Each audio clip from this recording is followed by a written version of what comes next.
న్యూట్రికింగ్ meal మేకర్ని ఈ విధంగా వండి చూడండి, చాలా టేస్టీగా ఉంటుంది.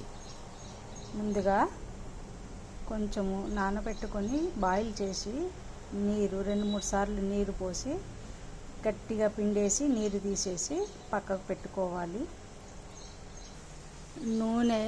కడాయిలో నూనె వేడెక్కాక 2 లవంగాలు, కొంచెం దాల్చిన చెక్క వేసుకొని ఆ తర్వాత ఉల్లిపాయలు వేసి దూరగా వేగాక అల్లం వెల్లుల్లి పేస్ట్ని యాడ్ చేయండి. అల్లం వెల్లుల్లి పేస్టు కొద్దిగా ఎక్కువగానే వేసుకోవాలి. చూడండి, ఒక 3 స్పూన్లు వేస్తున్నాను నేను దీంతో.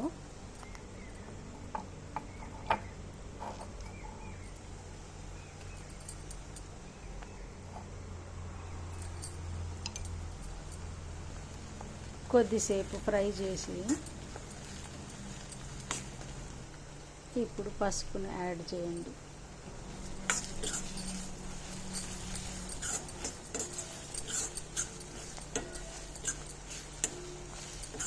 ఇనుప కడాయిలో అన్నీ ఫ్రై అయిన తర్వాత కుక్కర్లోకి ట్రాన్స్ఫర్ చేసుకుని ఒక 2-3 విజిల్స్ వరకు ఉడికించుకుంటే చాలా టేస్టీగా ఉంటుంది. బాగా ఫ్రై అయ్యే వరకు ఇలా కలుపుతూ ఉండాలి. ఇందులోకి ఇప్పుడు మీల్ మేకర్ని వేసుకుందాం.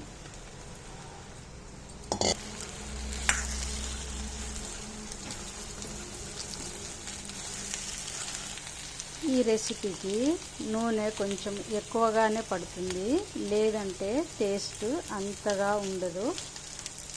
నాన్ వెజ్ తినాలనుకునే వారికి అందుబాటులో లేనప్పుడు ఇలా చేసుకుంటే ఇంకా మీరు నాన్ వెజ్ మర్చిపోతారు. నా వద్ద దాల్చిన చెక్క లేదండి, అందుకని నేను ఒక చిటికెడు దాల్చిన చెక్క పౌడరు యాడ్ చేస్తున్నాను. ఇలా ఫ్రై అయ్యాక కొన్ని తోటకూర ఆకులు,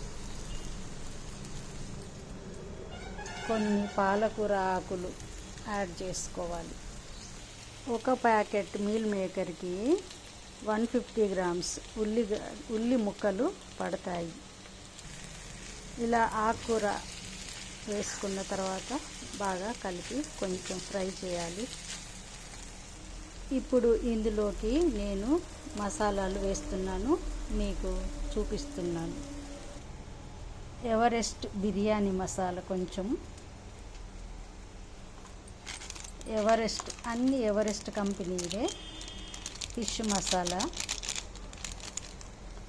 Everest fish masala, meat masala, Everest garam masala,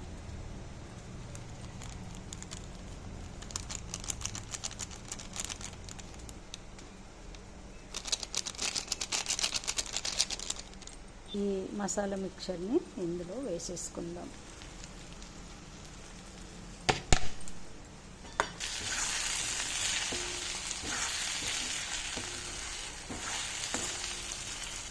కొంచెం 1 నిమిషం ఫ్రై అయిన తర్వాత ఇప్పుడు నేను కారం యాడ్ చేస్తున్నాను.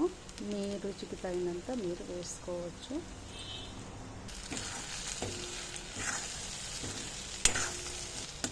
కారంతో కలిపిన తర్వాత ఒక చిన్న టమాటా ముక్కలు చిన్నగా తరిగి యాడ్ చేసుకోవాలి.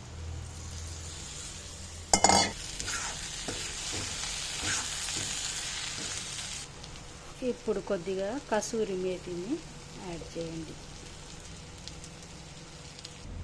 రుచికి తగినంత సాల్ట్ యాడ్ చేయండి.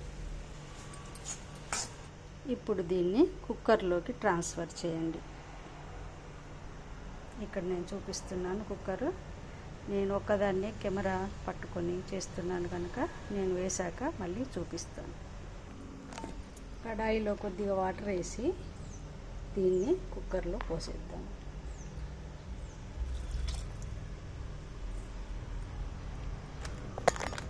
కొద్దిగా పాల మీగడ వేసేద్దాం. పాలు కొద్దిగా పాల మీద మీగడ. ఇప్పుడు తగినంత నీరు పోసేద్దాం.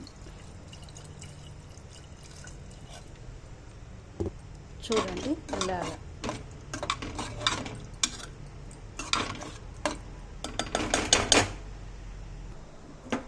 ఇప్పుడు గ్యాస్ వెలిగించి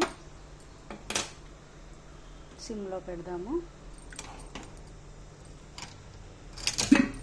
కుక్కర్ని లిడ్తో క్లోజ్ చేసేద్దాము. కుక్కర్ విజిల్ పెట్టేసి మొదటగా ఒక 2-3 నిమిషాలు హై ఫ్లేమ్ పెట్టేసి తర్వాత సిమ్లో పెట్టండి. చూడండి ఇప్పుడు నేను కుక్కర్ తెరుస్తున్నాను, మూత తెరుస్తున్నాను.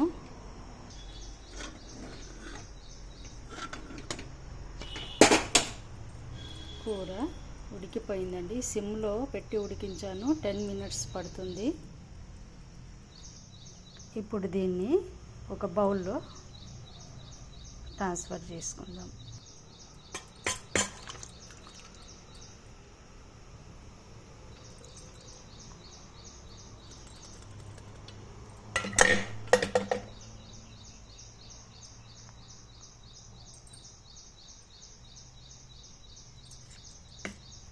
ఎంతో రుచిగా ఉండే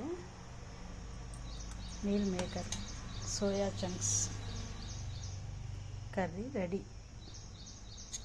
చూడండి ఎంత బాగుందో colour. Thank you for watching.